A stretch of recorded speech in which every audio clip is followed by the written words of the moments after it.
don't know if I'm alone or what, but I hate it when they drag a storyline like this. I was hoping that Faith would be burning in hell right now, but unfortunately, that is not going to happen anytime soon. Hi, welcome back to Sunny Life channel. I'm here to update you of what will be happening on House of Zwide from the 1st to the 4th of February 2022 on Tuesday.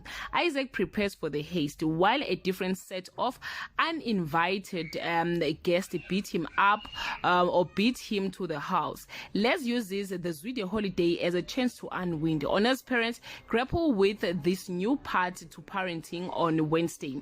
Molefe and Dorothy's fun is cut short when Isaac breaks into the house or into the Zwide mansion. Les's old friend Nina is in town, and Les is shocked when she hears a life-changing offer. Molefe and Dorothy make a pact to deny ever being in the Zwide mansion. Soka tells ONA he will only be ready for sex when she is on Thursday.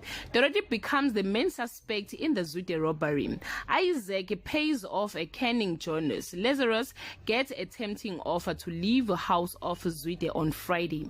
Les informs Funane that she is leaving House of Zwide while Dorothy and Molefe get arrested. ONA makes a surprise discovery about Soka. Guys, this is all I have for today. You can leave your comment below and share your opinion about what will be happening on House of Zwide.